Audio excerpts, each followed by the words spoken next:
So let's get started. Let's welcome again to my panel author and broadcaster Christine Hamilton and also journalist and broadcaster Danny Kelly. Christine Hamilton, I'm coming to you first. So you saw the announcement, first of all, of the election. Was that a surprise to you, 4th of July? Yeah, I think it was.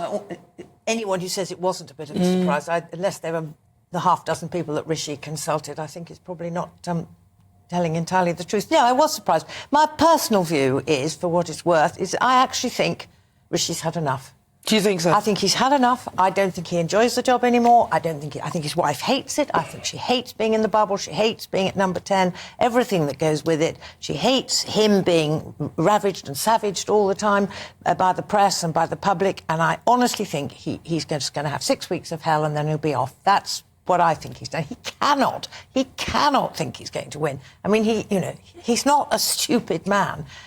He cannot win. There's no way he's going to win. So I just honestly think he thinks, let's go now. Well, if you've got, people like Rachel Reeves actually in the Mail on Sunday or writing in the Daily Mail, and actually some people may say that it doesn't even sound like the press are on supporting in any way. I think Mr Sunak is far too professional for that. I don't think he's going to put his family's interest before the country's interest. That's just my opinion. I think... But some people would think it's in the interest of the country for him to go.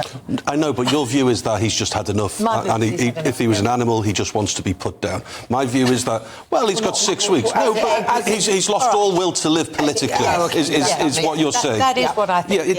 I think he's losing the will to live politically, but I think he's a fighter, and I don't think we should underestimate him. And just to stick with what you feel for the time being, I think we could elongate this 6 weeks for another 6 months. He's still got a short lifespan, hasn't he? He's got a limited amount of time if they are going to flop, and I think the consensus is that the Conservatives are going to flop. I was listening to Nigel Farage, and I'd never thought about it. Farage is on the money so frequently, and he seems to think at a different sort of plane than a lot of other people. And he was saying that it's almost to do with him. So the threat of Farage is so significant that he wants Farage not to have any time to prepare to go for a seat. Well, that's what well, to be honest, that's one of the considerations and one of the main considerations that I saw there.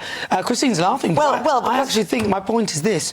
It will take... Reform are not completely formed, as it were. Correct. They need 630, and Richard Ty said he'll put forward 630 people to seats and everything else like that. That's going to take him time. In 6 months, maybe, but in 6 weeks, I don't think so. And I think that's a very clever move from Rishi Sunak. I think that Tice is wrong to put up in all 630 seats. I think he's wrong to put up against the Tory MPs. Why? Because all he will do is let more Labour voters in. I think there's a certain Tory MPs who I think, if I was Tice, I would say, right, to a very large extent, we share the same values. We're not going to compete against them. But anyway, that's his decision. Honestly, I think I could have told you, and I did say months ago, that there was no way Nigel Farage was ever going to stand in this election, because if he did, there was only one of two outcomes, neither of which was palatable to him. One is that he would lose for the 8th or 9th time, and he doesn't want to do that. And the other is that he would be elected, and he would be one tiny little right-wing cog in a Labour government on the backbenches of the House of Commons. Well, he doesn't want that.